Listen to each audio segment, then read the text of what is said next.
क्या आपको पता है कि आपकी जिंदगी का सबसे बुरा दिन कौन सा था? शायद कोई ऐसा दिन जब सब कुछ गलत हुआ हो। लेकिन जरा सोचिए, क्या हो अगर एक दिन ऐसा आए जब आपकी जिंदगी नहीं बल्कि पूरी दुनिया ही खत्म हो जाए।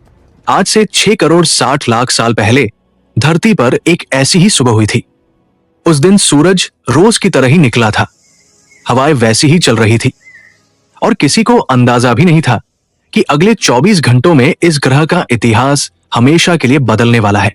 दोस्तों, आज हम टाइम मशीन में बैठकर इतिहास के उस पन्ने पर चलेंगे जिसे धरती का आखिरी दिन कहा जाता है। ये कहानी है उस महाविनाश की जिसने दुनिया के सबसे ताकतवर जीवों डायनासोर को मिट्टी में मिला दिया। स्वागत है आपके चैनल पर। आज हम देखेंगे उस भयानक प्रलय को अपनी आंखों से। कुर्सी की पेटी बांध लीजिए क्योंकि ये सफर डरावना होने वाला है। इमेजिन कीजिए एक ऐसी दुनिया जहां इंसान का नामो निशान नहीं था।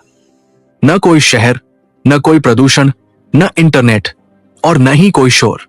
ये क्रिटेशियस काल का आखिरी दौर था। धरती उस समय स्वर्ग जैसी थी। ऑक्सीजन का लेवल आज से कहीं ज्यादा था, जिसका मतलब था कि पेड़ पौधे और जंगल इतने घने थे कि सूरज की रोशनी भी जमीन तक मुश्किल से पहुंचती थी। जरा इन जीवों को देखिए। ये है ट्राइसेराटॉप्स। ये शांति से अपनी जिंदगी जी रहे हैं। उस समय धरती पर डायनासोर का राज था। वे इस ग्रह के राजा थे। 16 करोड़ सालों से वे इस धरती पर राज कर रहे थे। उन्हें लगता था कि ये धरती, ये नदियां और ये आसमान हमेशा उनका ही रहेगा। और ये है उस समय का सबसे बड़ा विलेन और सबसे बड़ा हीरो, टायरानोसोरस रेक्स, या जिसे हम प्यार से टीरेक्स कहते हैं। 40 फीट लंबा, 12 फीट ऊंचा और दांत इतने नुकीले कि एक ही वार में किसी भी हड्डी का चूरा बना दे। उस सुबह टीरेक्स भी अपने शिकार की तलाश में था।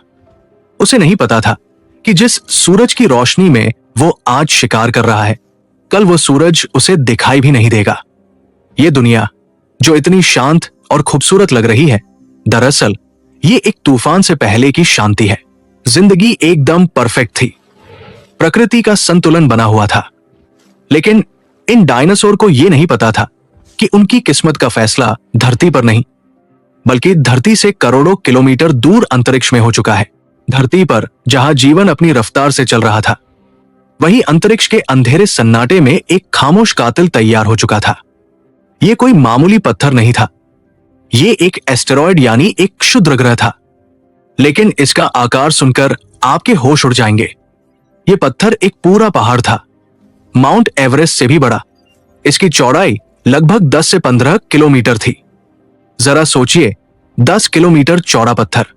अगर आप इसे जमीन पर रख दें तो इसका एक सिरा दिल्ली में और दूसरा सिरा गुड़गांव के पार होगा।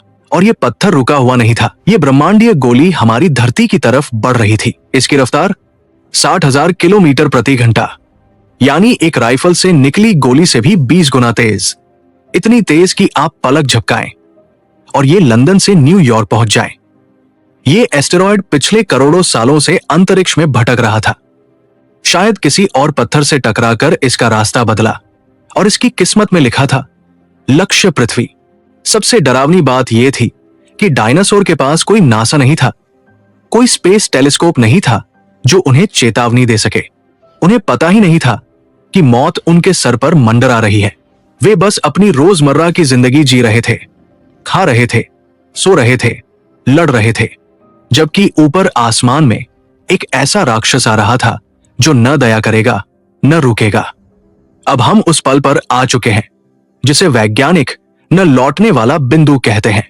एस्टेरॉयड अब पृथ्वी के गुरुत्वाकर्षण में फंस चुका था। अब उसे वापस लौटना नामुमकिन था। लेकिन दोस्तों, यहां एक बहुत बड़ा सवाल है कि क्या होता अगर, जो आपको सोचने पर मजबूर कर देगा। वैज्ञानिक कहते हैं कि यह डायनासोर की बुरी किस्मत का सबसे बड़ा उदाहरण था। हमारी धरती अपनी धुरी पर घूम रही थी। अगर यह एस्टेरॉयड 30 मिनट पहले आया होता या 30 मिनट बाद आया होता तो शायद कहानी कुछ और होती। क्यों? क्योंकि अगर यह थोड़ी देर से आता तो यह जमीन के बजाय अटलांटिक महासागर या प्रशांत महासागर के गहरे पानी में गिरता। अगर यह गहरे पानी में गिरता तो सुनामी आती, कुछ तटीय इलाके डूबते। लेकिन वो धूल और राख का गुबार नहीं उठता जिसने पूरी दुनिया को खत्म कर दिया। डायनासोर शायद बच जाते, और अगर डायनासोर बच जाते तो शायद इंसान यानी होमो सेपियंस कभी विकसित ही नहीं हो पाते। किस्मत को कुछ और ही मंजूर था। धरती घूम रही थी और एस्टेरॉयड का निशाना बन रहा था। आज का मेक्सिको, जिसे उस समय युकाटन प्रायद्वीप कहा जाता था, वो जगह उथले पानी और सल्फर से भरपूर चट्टानों से बनी थी। ये जगह एस्टेरॉयड के गिरने के लिए सबसे बुरी जगह थी। यहां गिरने का मतलब था बारूद के ढेर में माचिस फेंकना। अब उल्टी गिनती शुरू हो चुकी थी। धरती पर डायनासोर ने आसमान में एक अजीब सी चीज देखी। एक दूसरा सूरज? नहीं, वो सूरज नहीं था। वो उनकी मौत थी, जो तेजी से बड़ी होती जा रही थी। तूफान से पहले की शांति अब खत्म होने वाली थी। जो होने वाला था वो पिछले 4 अरब सालों में धरती ने कभी नहीं देखा था। एस्टेरॉयड ने जैसे ही पृथ्वी के वायुमंडल में प्रवेश किया, कयामत शुरू हो गई। इस पत्थर की रफ्तार 60,000 से 70,000 किलोमीटर प्रति घंटा थी। जब कोई चीज इतनी तेज रफ्तार से हवा को चीरती है तो घर्षण की वजह से भयानक गर्मी पैदा होती है। जमीन पर मौजूद जानवरों ने ऊपर देखा। एक पल के लिए उन्हें लगा कि शायद सूरज फट गया है। वो एस्टेरॉयड हवा के साथ घर्षण के कारण प्लाज्मा में बदल गया था। वो इतना ज्यादा चमकीला हो गया था कि वो हमारे सूरज से भी 10 गुना ज्यादा चमकदार था। उस रोशनी ने जमीन पर देखने वाले हर जीव को उसी वक्त अंधा कर दिया। उनकी आंखों की पुतलियां जल गई। परछाइयां इतनी गहरी हो गई कि दिन में ही अंधेरा लगने लगा। ये एक ध्वनि धमाके के साथ नीचे आ रहा था। लेकिन याद रखिए, प्रकाश ध्वनि से तेज चलता है, इसलिए अभी तक जमीन पर कोई आवाज नहीं आई थी। सिर्फ एक डरावनी, खामोश रोशनी थी जो मौत बनकर गिर रही थी। ये एस्टेरॉयड माउंट एवरेस्ट जितना बड़ा था। इसकी ऊंचाई 10 से 15 किलोमीटर थी। और हमारा वायुमंडल कितना घना होता है? लगभग 100 किलोमीटर। इस रफ्तार पर एस्टेरॉयड को वायुमंडल पार करके जमीन को छूने में कितना वक्त लगा होगा? सिर्फ 3 सेकंड। जी हां, पलक झपकते ही। एक ऐसा तथ्य जो आपके रोंगटे खड़े कर देगा। यह पत्थर इतना विशाल था कि जिस पल इसका अगला हिस्सा मेक्सिको की जमीन से टकराया, उसका पिछला हिस्सा अभी भी 35,000 फीट ऊपर हवाई जहाज उड़ने की ऊंचाई पर था। जैसे ही टक्कर हुई, धमाका।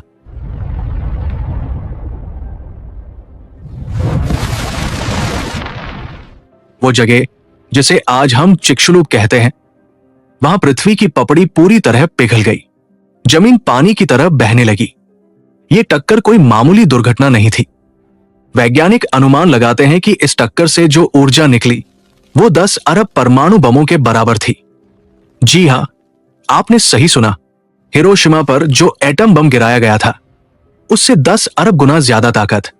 टक्कर वाली जगह पर तापमान तुरंत 18,000 डिग्री सेल्सियस पहुंच गया। यह सूरज की सतह से भी ज्यादा गर्म था। वहां मौजूद हर चीज, पानी, मिट्टी, पेड़, डायनासोर, एक सेकंड के 1000वें हिस्से में भाप बनकर उड़ गए। उनका नामो निशान तक नहीं बचा। जमीन में 180 किलोमीटर चौड़ा और 20 किलोमीटर गहरा गड्ढा बन गया। यह गड्ढा इतना बड़ा था कि आप इसे चांद से भी देख सकते थे। लेकिन असली तबाही तो अब शुरू हुई थी। धमाके ने अरबों टन धूल, पत्थर और पिघली हुई चट्टानों को अंतरिक्ष में फेंक दिया। ये पत्थर अंतरिक्ष की ठंडक में जम गए और फिर गुरुत्वाकर्षण की वजह से वापस धरती पर गिरने लगे। इसे कहते हैं थर्मल पल्स। जब ये अरबों खरबों छोटे छोटे पत्थर वापस वायुमंडल में गिरे तो घर्षण से ये जलने लगे।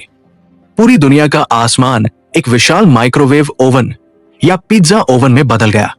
हवा का तापमान अचानक 200 से 300 डिग्री सेल्सियस तक बढ़ गया। जरा सोचिए, आप अपने घर के ओवन को 200 डिग्री पर सेट करते हैं पिज्जा पकाने के लिए। उस दिन पूरी धरती ओवन बन गई थी।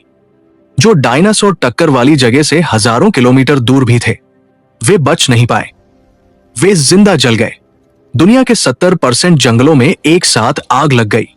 ये इतिहास की सबसे बड़ी आग थी। आग के बाद आई शॉकवेव, यानी हवा का एक जबरदस्त धक्का। टक्कर के कुछ मिनटों बाद हवा का एक ऐसा झोंका निकला जो ध्वनि की गति से भी तेज था।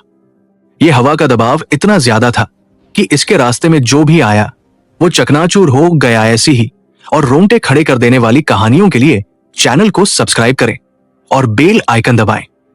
मैं हूं आपका दोस्त, मिलूंगा अगले वीडियो में एक और नए रहस्य के साथ। तब तक के लिए जय हिंद।